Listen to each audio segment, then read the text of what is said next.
Mamen, tira ulit tayo ng bato. O hindi yung droga, mamen ha.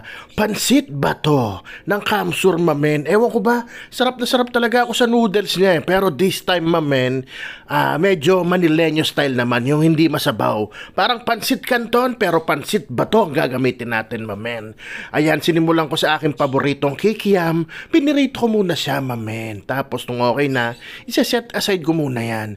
Tapos syempre, simula na tayo sa aromatic ko, inuna ko na yung sibuyas dito, mamen. Tapos pagkatapos niyan, yung panakot sa aswang, bawang, mamen. O, gisayin nyo lang lahat hanggang pagpawisan yung sibuyas at maglabasan ng bango. At ang pinangsahog ko kasi magutom na ako para mabilis maluto, ayan, manok, mamen. Pero pwede rin naman pork, mamen. Kayo na bahala kung pork lalagay nyo o kaya kung gusto nyo lagay ng atay ng manok o atay ng baboy, pwede rin, mamen. Kasi ang available lang sa rep, ito, chicken. Kaya yan, pinamintahan ko na, tapos sinalo ko lang ulit, mamen, kasi mekos-mekos nyo lang, mamen, at ilalagay ko na yung mga gulay nito. Ayan, sayote, carrots, tapos binalik ko na yung kikiam, nilagyan ko rin siya ng oyster sauce, mga 2 kutsara, mamen, tapos imekos-mekos nyo lang ulit ng ganyan. Parang gumagawa lang tayo ng chop suey, inuuna ko yung gulay, mamen. Pero kung ayaw nyo naman unahin yung gulay, pwede rin yung dire-diretso, yung parang ginawa natin sa bihon nung kailan, mamen. Ayan, nung goods na yung gulay, huwag nyo yung overcook para talagang crunchiness overload, mamen. Set aside nyo na. Ayan, nagtira lang ako ng konti para medyo lumasa rin sa sabaw, mamen. Ito, lulutuin na natin dito yung pansit, mamen. O, titimplahan din natin yan, syempre, kasi yan yung papasok na lasa sa pansit.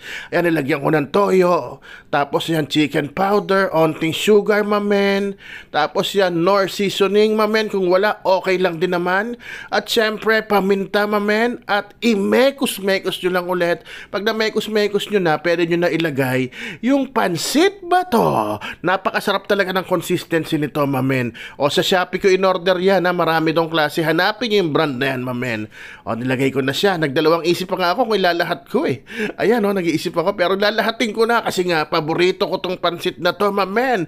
I love pansit bato. I love Kamsur. Ayan, menekos-mekos ko lang ulit. Medyo kumakalam na nga yung sikmura ko, mamen. Sa parting yan, ayan, hinalo-halo ko na siya. At nung okay na para sa akin, binalik ko na yung gulay, mamen. Ayan, tas halo-halo lang. At tayo'y magtitirahan na ng pansit, ha. Baka ako ng tira sinasabi nyo dyan. At ihahabol ko tong pechay, mamen. Ayan na. Naaamoy ko na, mamen. Kaya naman sisigaw ko na. Rapsa, men.